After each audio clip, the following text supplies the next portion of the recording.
أفلا يتدبرون القرآن أعوذ بالله من الشيطان الرجيم بسم الله الرحمن الرحيم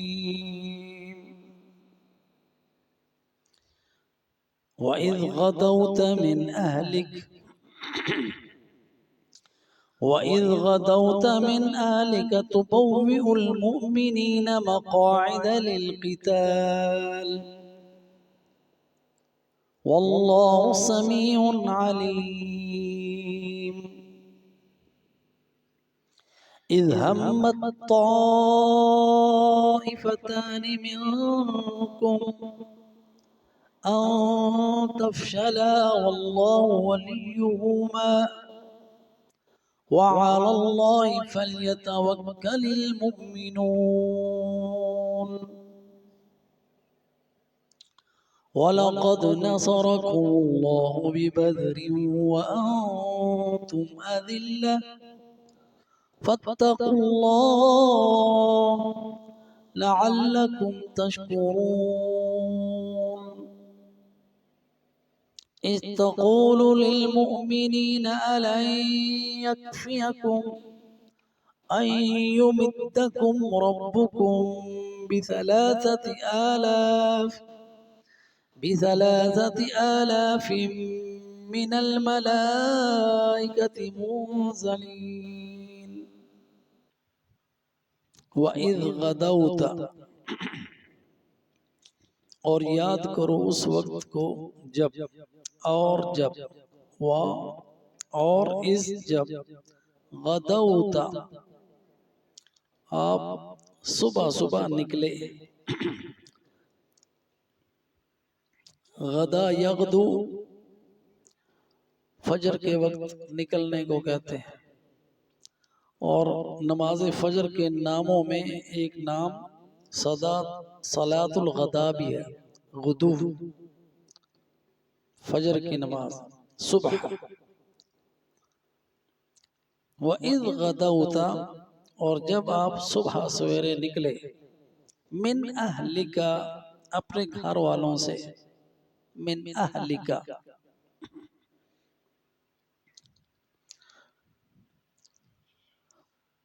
تبوئ المؤمنین بٹھا رہے تھے آپ مومنوں کو مقاعد للقتال جنگ کے لیے ان کے اپنے مواقع پر پوزیشنوں پر واللہ اور اللہ سمیع سننے والا علیم جاننے والا ہے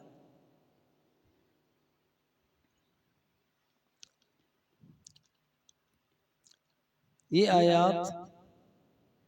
غزوہ احد کے بارے میں ہے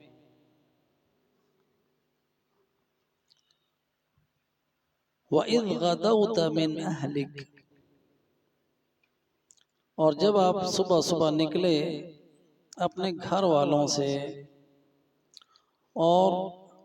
حدیث سے ثابت ہے کہ آپ حضرت عائشہ صدیقہ رضی اللہ تعالی عنہ کے گھر سے نکلے تھے تو اہل بیت کا مسئلہ بھی یہاں پہ حل ہو جاتا ہے من اہلک یعنی آپ کی ازواج اہل بیت ہیں وَإِذْ غَدَوْتَ مِنْ أَهْلِكَ اور جب آپ نکلے اپنے گھر والوں سے تبوئ لفظ تبوئ کہ آپ بٹھا رہے تھے اسی سے وہ لفظ ہے حدیث میں جو آیا من کذب علی متعمدا فلیتبوأ مقعدہ من النار جس نے مجھ پر جان بوجھ کر جھوٹ بولا فلیتبوأ وہ اپنی جگہ سنبھال لے اپنی سیٹ سنبھال لے مقعدہ اپنی سیٹ جہنم میں تو تبوّا کا معنی ٹھکانہ تبوّا کا معنی جگہ تبوّا کا معنی مکان تبوئ المؤمنین، جب آپ مومنوں کو ان کی جگہوں پہ بٹھا رہے تھے، مقاعد للقتال، جنگی پوزیشنوں پر، مقاعد مقعد کی جمع، مقعد بیٹھنے کی جگہ کو کہتے ہیں، مقاعد اس کی جمع ہے، للقتال حرب کے لیے. یہ نبی صلی اللہ علیہ وسلم کی جنگی استعداد کے بارے میں یہ بات آئی کہ جب نبی صلی اللہ علیہ وسلم کو یہ اطلاع ملی کہ قریش مکہ جو ہے وہ بہت بڑا لشکر لے کے مدینے پہ حملہ آور ہونے والے ہیں. اس سے 1 سال پہلے بدر ہو چکا تھا. یہ جو واقعہ ہے احد کا، یہ 3 ہجری کا ہے، شوال کا مہینہ تھا، 3 ہجری، ہجرت کو 3 سال ہو چکے تھے، اور جنگ بدر کو 1 سال. اور وہ پورا سال جو تھا قریش مکہ نے جنگ کی تیاری میں صرف کیا کہ بدر میں ان کے بڑے بڑے سردار ابو جہل جیسے وہ مارے گئے تھے، اور ان کی شہرت کو بڑا نقصان پہنچا تھا، پورے عرب میں ذلیل ہو گئے تھے اس شکست کی وجہ سے. تو وہ اس شکست کا بدلہ لینا چاہتے تھے، چنانچہ انہوں نے وہ جو مال تھا تجارتی، اس کی جتنا پروفٹ تھا سارا جنگی تیاری میں لگا دیا. اس کے علاوہ جتنے آس پاس کے قبائل تھے ان کے ساتھ، ان کو بھی اپنے ساتھ ملایا، اور مدینے پہ حملے کے لیے آ گئے. نبی صلی اللہ علیہ وسلم نے صحابہ سے مشورہ کیا کہ اللہ کا حکم ہے وَشَاوِرْهُمْ فِي الْأَمْرِ، کہ آپ اپنے صحابہ سے معاملات میں مشاورت کیا کریں. تو نبی صلی اللہ علیہ وسلم نے مشاورت کی کہ اب یہ اطلاعات ہیں تو ہمیں کیا کرنا چاہیے. تو جو نوجوان تھے، جو شیلے تھے، جذبے والے تھے، اور ان میں سے کچھ ایسے لوگ بھی تھے جو بدر میں شریک نہیں ہوئے تھے، کیونکہ بدر کا جو مارکا تھا وہ اچانک ہوا تھا، جنگ کے لیے تو آپ گئے ہی نہیں تھے، جنگ کے لیے نہیں گئے تھے کہ صرف 2 گھوڑے تھے. ہاں جی، 2 گھوڑے تھے سارے، تو جنگ کے لیے 2 گھوڑے تو نہیں ہوتے، 313 اصحاب تھے. مقصد کچھ اور تھا، وہ تجارتی قافلہ ابو سفیان کی قیادت میں جو آ رہا تھا اس کو روکنا تھا، اور اپنا بدلہ لینا تھا جو مال و اسباب ہجرت کے وقت انہوں نے چھین لیے تھے. چنانچہ اللہ کی حکمت اور تھی، اللہ نے ابو جہل کے ساتھ مقابلہ کرایا، ابو سفیان کے ساتھ نہیں. خیر، تو وہ جو صحابہ رہ گئے تھے، کیونکہ آپ نکلے جنگ کے لیے نہیں تھے، اگر جنگ کے لیے نکلتے تو وہ پیچھے نہ رہتے، ان کو افسوس تھا پیچھے رہ جانے کا. چنانچہ انہوں نے یہ مشورہ ان کا یہ تھا، اور ان کی آواز بھی بلند تھی کہ آپ مدینے سے باہر نکل کر میدان میں ان کا مقابلہ کریں. جبکہ نبی صلی اللہ علیہ وسلم کی اپنی رائے یہ تھی کہ مدینے کے اندر قلعہ بند ہو کے ان کا مقابلہ کیا جائے. تو جو بزرگ صحابہ تھے وہ خاموش رہے نبی صلی اللہ علیہ وسلم کے احترام میں اور آپ کی رائے کے احترام میں، اور اس بارے میں بات نہیں کی. تو بعد میں جب مشاورت کا اجلاس ختم ہو گیا اور نبی صلی اللہ علیہ وسلم نے فیصلہ کر لیا کہ جو نوجوان ہیں یہ باہر نکل کے مقابلہ کرنا چاہتے ہیں، چنانچہ ہم میدان میں مقابلہ کریں گے. اور آپ نے جنگ کی تیاری کی اور 2 زریں پہنے جنگ بدر میں. جب آپ اسلحہ اور اپنا لباس جنگ کا پہن کے آ گئے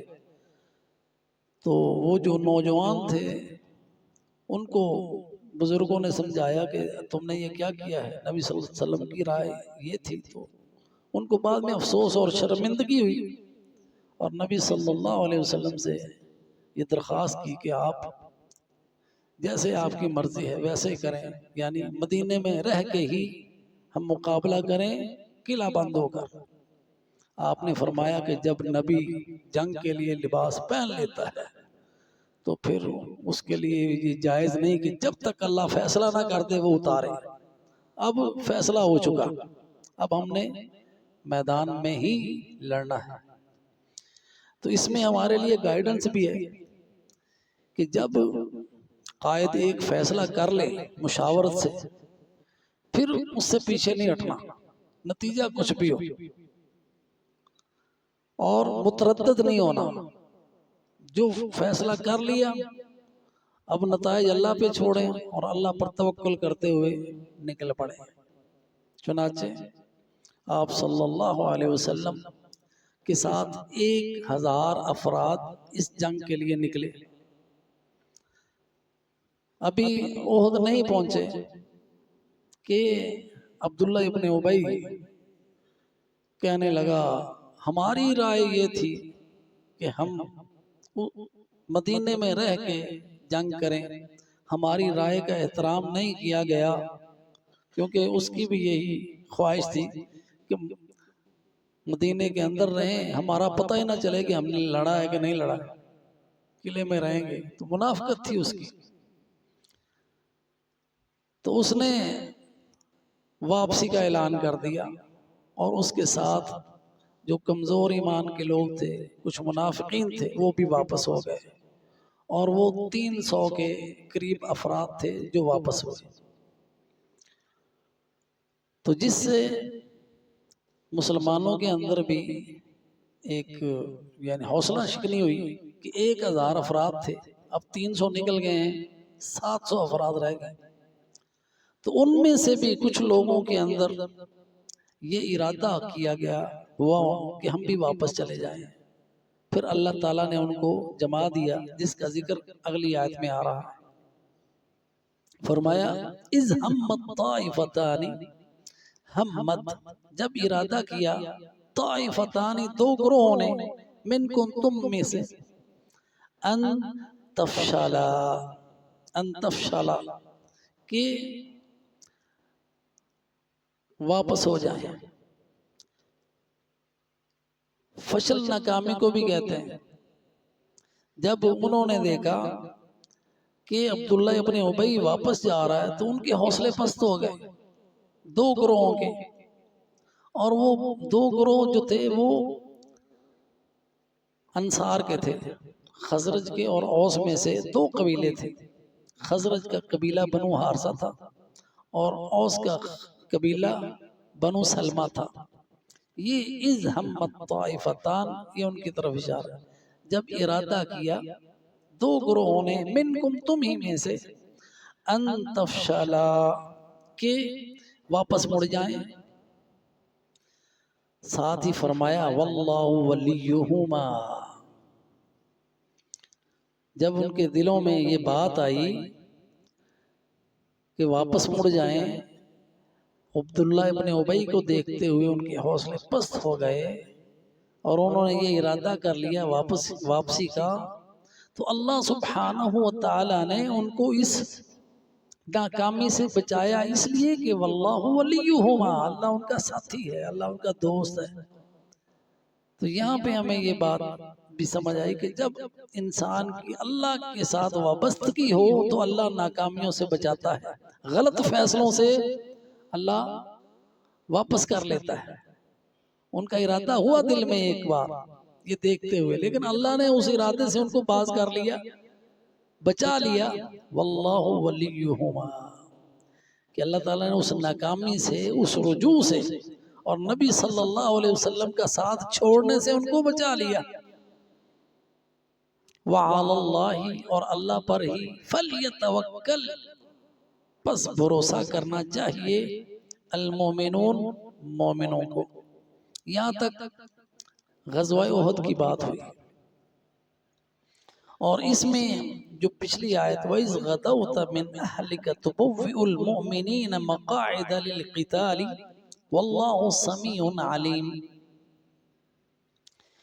اس میں تبوّئ کے اندر کہ جب آپ بٹھا رہے تھے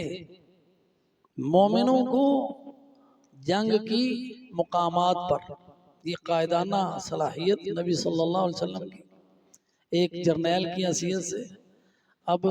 میدان کا اختیار کرنا اور کون سی جگہ ہمارے لیے جنگ کے لیے مناسب ہے، تو اس کے لیے جو احد پہاڑ تھا اس کو اپنے پشت پہ رکھا گیا، اور یہ جگہ لینے کے لیے ان کو جو قریش مکہ تھے وہ اس سے پہلے جگہ بنا چکے تھے، ان کے اوپر سے جانا پڑا ایک مشرک کے باغ میں سے جس نے برا بلا بھی کہا، تو یہ آپ نے جگہ یہ چنی تاکہ پشت ہماری محفوظ رہے، پیچھے سے حملہ نہ ہو سکے، پشت پہ رکھا احد پہاڑ، اور احد پہاڑ وہ پہاڑ ہے جس کے بارے میں نبی صلی اللہ علیہ وسلم نے فرمایا ھذا احد یحبنا ونحبہ، یہ وہ پہاڑ ہے جو ہم سے محبت کرتا ہے اور ہم اس سے محبت کرتے ہیں۔ اس سے یہ معلوم ہوا کہ پہاڑوں کے بھی جذبات ہیں، پتھروں کے بھی جذبات ہیں۔ اللہ سبحانہ وتعالی نے مثال دے کے فرمائی وَإِنَّ مِنَ الْحِجَارَةِ لَمَا يَتَفَجَّرُ مِنْهُ الْأَنْهَارُ، پہاڑوں میں سے پتھروں میں سے کچھ ایسے بھی ہیں جو اللہ کی خشیت سے پھٹ جاتے ہیں، ان میں نہریں جاری ہو جاتی ہیں۔ وَإِنَّ مِنْهَا لَمَا يَشَّقَّقُ فَيَخْرُجُ مِنْهُ الْمَاءُ، کچھ ایسے ہیں جو پھٹ جاتے ہیں، ان میں سے پانی نکلتا ہے، اور کچھ ایسے ہیں لَمَا يَهْبِطُ مِنْ خَشْيَةِ اللَّهِ، اللہ کی خشیت سے، اللہ کے خوف سے گر جاتے ہیں۔ تو یہ جمادات، یہ پہاڑ ہیں جی، ان کے اندر بھی شعور ہے، احساس ہے، اللہ کا ڈر ہے، خشیت ہے، محبت بھی ہے، نفرت بھی ہے۔ تو یہ پہاڑ نبی صلی اللہ علیہ وسلم سے محبت کرتا ہے، ہم اس سے محبت کرتے ہیں۔ خیر، اس پہاڑ کو نبی صلی اللہ علیہ وسلم نے اپنی پشت پہ رکھا، اور اس کے کچھ ہی فاصلے پر ایک چھوٹی پہاڑی جس کے درمیان میں درہ ہے، جگہ ہے، اس کو بند کرنے کے لیے آپ صلی اللہ علیہ وسلم نے 50 صحابہ کا ایک گروپ، ایک جماعت، ایک پلٹون کہہ لیں، وہاں پہ تیر اندازوں کی مقرر کر دی چھوٹی پہاڑی کے اوپر، جس کا بعد میں نام پڑا جبل الرماح، تیر اندازوں کی پہاڑی۔ اور ان کے جو سردار اور ان کے جو قائد بنائے وہ عبداللہ ابن رواحہ تھے۔ خیر، انصاری صحابی تھے، اور ان کو یہ تلقین کی کہ آپ نے اس جگہ کو نہیں چھوڑنا، یہ تمہاری جگہ ہے، یہ تمہاری پوزیشن ہے، اپنی پوزیشن کو چھوڑنا نہیں ہے۔ دونوں صورتوں میں، ایک صورت یہ ہو سکتی ہے کہ ہمیں شکست ہو جائے، ہم مارے جائیں، قتل کر دیے جائیں، یہاں تک کہ پرندے ہمارا گوشت نوچنا شروع کر دیں، پھر بھی تم نے اس جگہ کو نہیں چھوڑنا۔ دوسری صورت، ہمیں فتح ہو جاتی ہے اور دشمن بھاگ جاتا ہے، تب بھی آپ نے اس جگہ کو نہیں چھوڑنا۔ دونوں حالتوں میں تم نے میرے حکم کا انتظار کرنا ہے، دوسرے آرڈر کا۔ یہ تلقین کی، یہ ادھر اشارہ ہے تُبَوِّئُ الْمُؤْمِنِينَ مَقَاعِدَ لِلْقِتَالِ، آپ صلی اللہ علیہ وسلم مومنوں کو ان کی پوزیشنوں پہ کھڑا کر رہے تھے۔ واللہ سمیع علیم، اللہ سن بھی رہا ہے، جانتا بھی ہے۔ اس باتوں کو بھی جو آپ صلی اللہ علیہ وسلم لشکر کو تلقین کر رہے ہیں، اللہ سن رہا ہے۔